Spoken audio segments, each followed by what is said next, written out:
All right, we're going to continue the discussion on the debt ceiling agreement that House Speaker Kevin McCarthy reached with President Biden last weekend. Now, many Republicans in Congress, and not just the most conservative members, have blasted the agreement for its failure to adequately rein in out of control federal spending.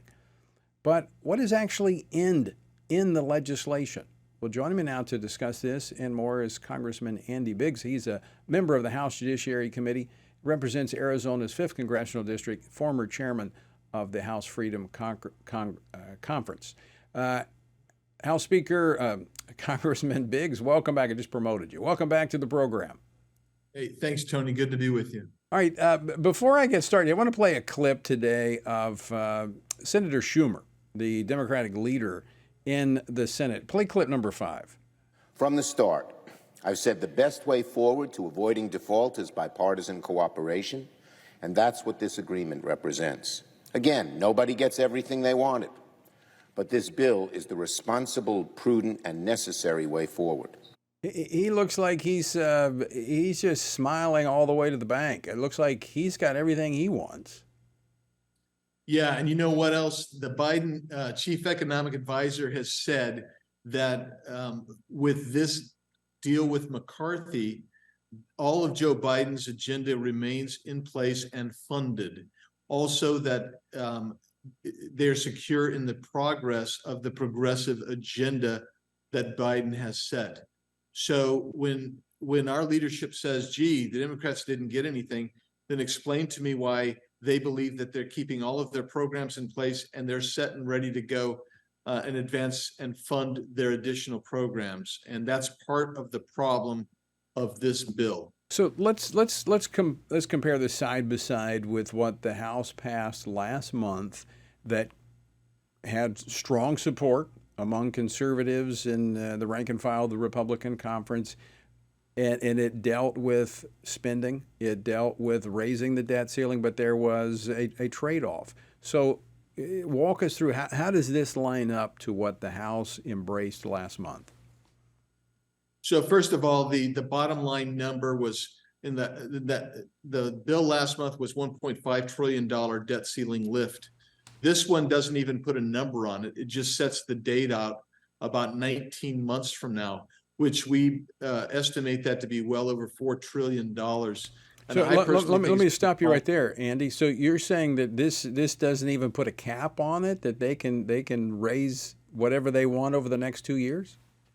Yeah, there's no cap at all. So there are pre-authorizations to spend money all over the place, and they can just raise it and spend it as much as they want because the cap won't be kicked into place until January of 2025.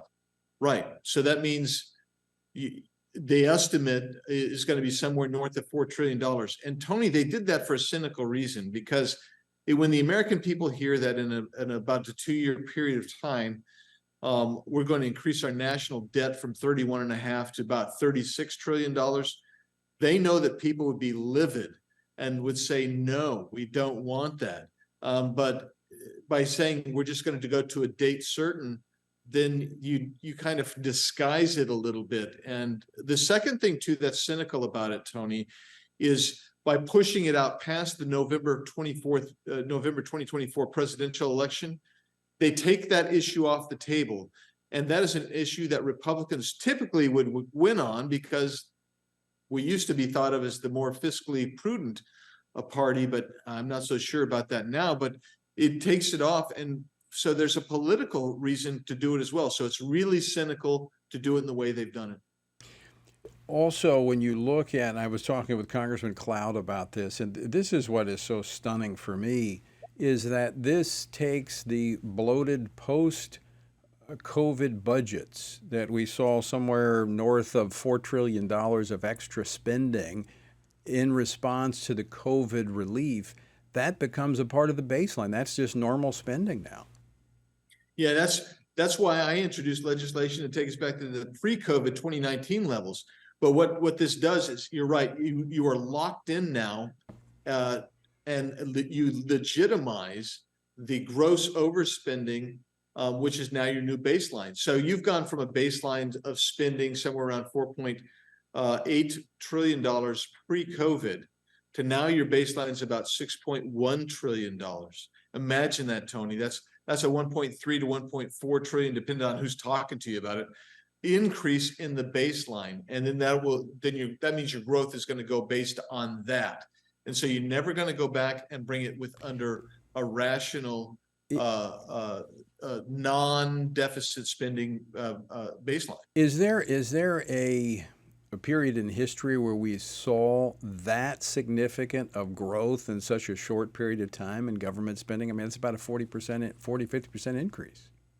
The closest analog to that we've ever had was World War II, where we ramped up military spending as quickly as we possibly could. But the difference, of course, was after World War II, we ratcheted down spending at the federal government in a similar fashion to the amount that we raised, but not here. What we're doing instead is we're actually continue to ratchet it up by making those the baselines, and that's the problem that I see in part with this whole deal.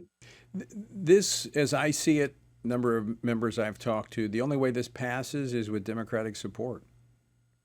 That's exactly right. And Tony, I anticipate 100 to 150 Democrats are going to vote for this.